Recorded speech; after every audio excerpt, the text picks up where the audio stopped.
The school grounds were unusually quiet today. No kids were shouting or had anything to say, for they were all tense with anxious joy. It's the last day of school for every girl and boy. Well, then I'm gonna get Now, children, Said the teacher, Miss Locust. you must be excited, but you must focus. But before she could continue her math, the TV flashed, showing a snowy path. We're here at the North Pole and it's quite cold. I have some awful news that I was told. Christmas may be a bit different this year. Here is Mrs. Claus with some news to bear. You ungrateful brats! Mrs. Claus roared quite loudly. You kept asking for more and more quite badly. Now my husband's brain dead, as you can see. He can't even get up his candy cane for me. Snow pile. And I know there's a lot of you on the naughty list, because Krampus is here as well and rightfully pissed. We've devised a plan to handle such naughty children. It took us quite a bit, but we've got it in the den. After Christmas ends and the 26th arrives, the goal of the kids will surely come alive.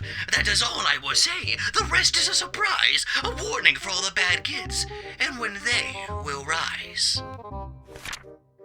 The TV shut off with its screen filled with black. Well then, I hope to see you all children back. Finally! Shouted from the back of the class. It's about time! It was Kevin with a heart so cold and veins filled with slime.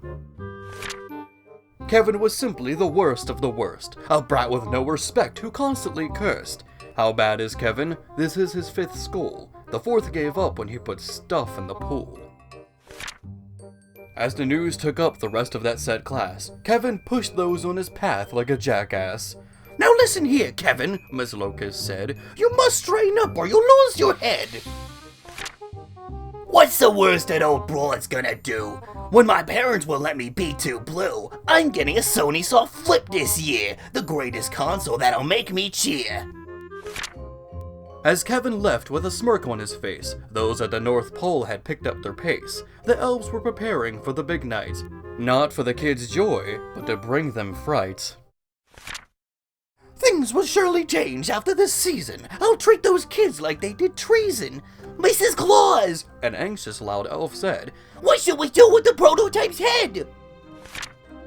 Not all inventions were made the first try. The first attempt at this code went awry. What do you think, you fool? Put it to rest! I don't want to see it, not even for a test! But the elf didn't completely hear her. Her loud screams made her words into a blur. Another one came to help the confused elf. We'll take care of it, miss. Don't stress yourself.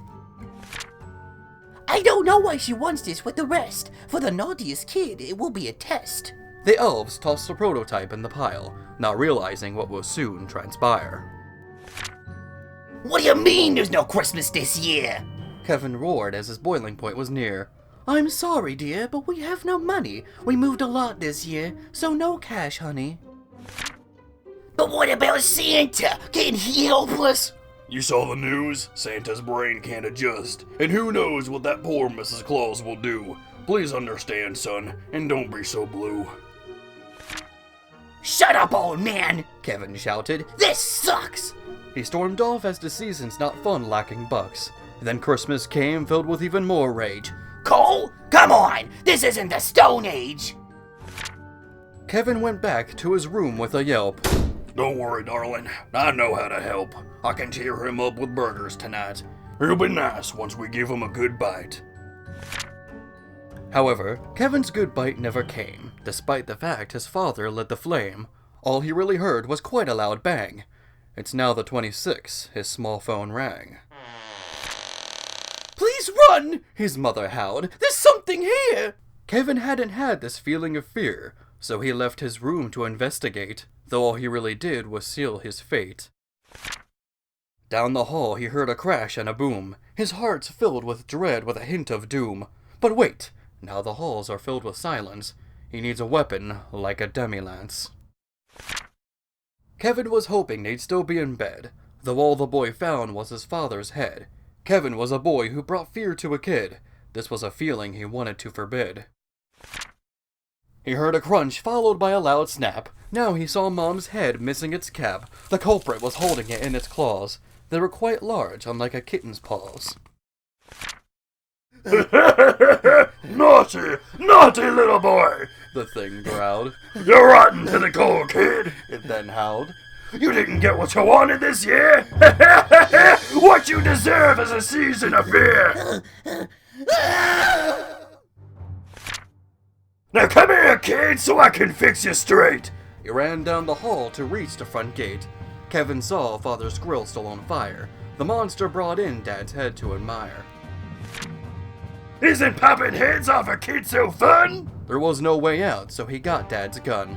Kevin had shot it once before, but still. I want more bullets from my body's fill! Kevin couldn't understand this creature, almost like he's in a horror feature. The coal monster wrapped him in Christmas lights. Oh God! This prototype has found a few delights. You sure put up a fantastic fight, boy, but it didn't last long like your old toys. Let's see how fast your head pops off your frame. The coal monster was awful and not tame.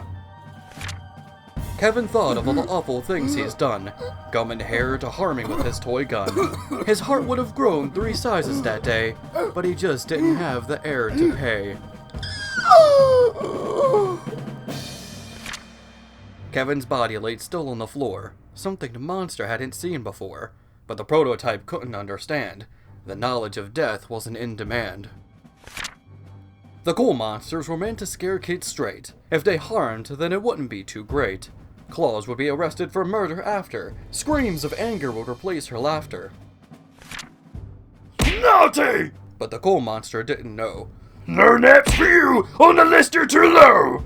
So he began to beat his lifeless corpse, not knowing that Kevin's soul passed life's wharfs. The monster frowned with his crooked black teeth.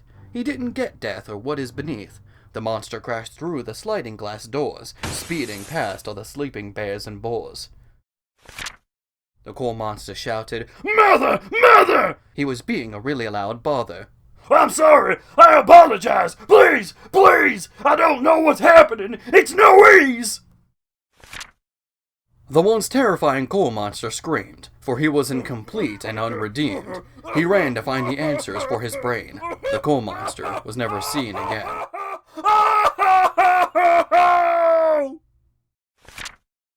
'Twas the night after Christmas, when all through the house, not a creature was stirring, not even a mouse. For bodies laid and cops searched, no one knew who would be lame. But after they found some coal, Christmas will not be the same.